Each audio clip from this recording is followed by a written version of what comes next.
வணக்கம். தமிழ் ஃபுட் கார்னரில் இன்னைக்கு தட்டைப்பயிரை வச்சு டேஸ்டான மசாலா பண்ண போகிறோம். சாம்பார், ரசம், தயிர் சாதம், வெரைட்டி ரைஸ் எல்லாத்துக்குமே சைட் டிஷ்ஷாக வச்சு சாப்பிட்றதுக்கு ரொம்ப காம்பினேஷனாக இருக்கும். அது மட்டும் இல்லாமல் சப்பாத்திக்கு தொட்டு சாப்பிட்றதுக்கும் ரொம்பவே நல்லா இருக்கும். இப்போ எப்படி பண்ணுறதுன்னு பார்க்கலாம். இது வரைக்கும் தமிழ் ஃபுட் கார்னர் சேனலை சப்ஸ்கிரைப் பண்ணாதவங்க சப்ஸ்கிரைப் பண்ணிவிட்டு பக்கத்தில் உள்ள பெல் பட்டனை கிளிக் பண்ணிக்கோங்க. ஒரு பாத்திரத்தில் வடிகட்டி வச்சுருக்கேன்.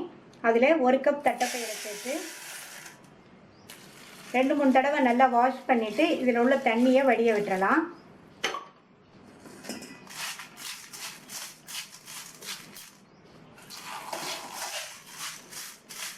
இதே மாதிரி இன்னொரு தடவை வாஷ் பண்ணிவிட்டு தண்ணியை வடிய விட்டுறலாம்.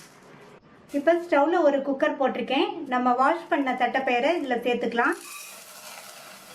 இப்போ இதை வறுத்துக்கலாம். நம்ம வாஷ் பண்ணி உடனே சேர்த்ததுனால அது உள்ள ஈரமெல்லாம் ட்ரை ஆகி வறுபட ஆரம்பிச்சிரும். இந்த தட்டைப்பயிரை நல்லா வாசனை வர வரையும் வறுத்துக்கணும். தட்டைப்பயிரை 8 மணி நேரம் ஊற வச்சு வேக வச்சும் இந்த மசால் பண்ணலாம். சப்போஸ் ஊற வைக்கலைன்னா நல்லா வாசனை வர வரையும் வறுத்து வேக வச்சும் இந்த மசால் பண்ணலாம். இந்த மாதிரி வறுத்து நம்ம வேக வச்சு மசால் பண்ணுறது நல்லா டேஸ்ட்டாக இருக்கும். இப்போ வறுபட்டு நல்ல ஒரு வாசனை வந்துட்டுருக்கு. இந்த ஸ்டேஜில் இதில் தண்ணி சேர்க்கணும்.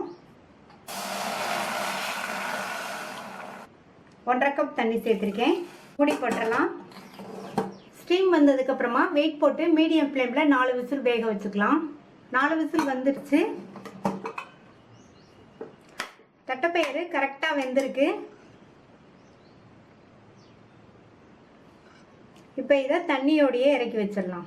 ஸ்டவ்வில் ஒரு பேன் போட்டிருக்கேன். அதில் 1/2 டேபிள் ஸ்பூன் நல்லெண்ணெய் சேர்த்துக்கங்க, நல்லாயிருக்கும். எண்ணெய் சூடானதும் அதில் 1/2 டீஸ்பூன் சீரகம் நல்லா பொரிஞ்சிருச்சு. இது கூட 5 இடித்த பூண்டை சேர்த்துக்கலாம், அல்லது இஞ்சி பூண்டு பேஸ்ட்டு கூட சேர்த்துக்கிறதுனாலும் சேர்த்துக்கங்க. அடுத்து இது கூட 1/2 கப் அளவுக்கு பொடியாக கட் பண்ண வெங்காயம், இது கூட கறிவேப்பிலை சேர்த்து இந்த வெங்காயம் அதனுடைய கலர் லைட்டாக மாறுற அளவுக்கு வதக்கிக்கணும். வெங்காயத்தோட கலர் லைட்டாக மாறிடுச்சு. 2 கட் பண்ண மீடியம் சைஸ் தக்காளியை சேர்த்துட்டு தக்காளி வதங்குறதுக்காக கொஞ்சமாக உப்பு சேர்த்துக்கலாம். இந்த தக்காளியை வதக்கி விட்டுட்டு மூடி வச்சிடலாம். தக்காளி நல்லா வதங்கி மசிஞ்சு வரட்டும். தக்காளி எல்லாம் நல்லா வதங்கி மசிஞ்சிருச்சு. இது கூட 1/4 டீஸ்பூன் மஞ்சள் தூள், 2 டீஸ்பூன் தனி மிளகாத்தூள், 1 டீஸ்பூன் கொத்தமல்லி தூள், 1/2 டீஸ்பூன் சோம்பு தூள், இது கூடவே 1/4 டீஸ்பூன் கரம் மசாலா தூள் சேர்த்துக்கலாம். அடுத்து உப்பு சேர்க்கணும். தக்காளி வதங்கும் போது கொஞ்சம் உப்பு சேர்த்தோம். இப்போ இந்த மசாலாவுக்கு தேவையான அளவு உப்பு சேர்த்துட்டு கொஞ்சமாக ஒரு 1/4 கப் அளவுக்கு தண்ணி சேர்த்து நல்லா ஒரு தடவை மிக்ஸ் பண்ணி விட்டுறலாம். நம்ம சேர்த்துருக்கிற இந்த மசாலா தூளோட பச்சை வாசனையெல்லாம் போய் ஓரங்கள்லாம் நல்லா எண்ணெய் பிரிஞ்சு வரட்டும். ஓரங்கள்லாம் நல்லா எண்ணெய் பிரிஞ்சு வந்துருச்சு.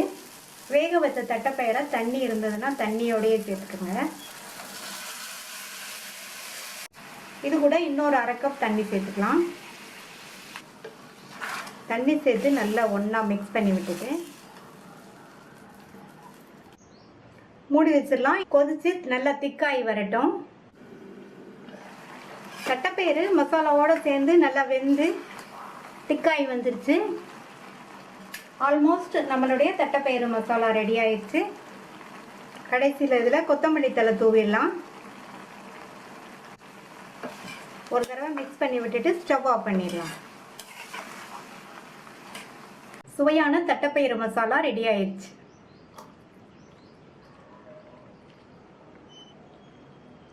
இந்த சுவையான தட்டைப்பயிறு மசாலாவை ட்ரை பண்ணி பார்த்துட்டு உங்கள் கமெண்ட்ஸை சொல்லுங்கள். தேங்க்யூ.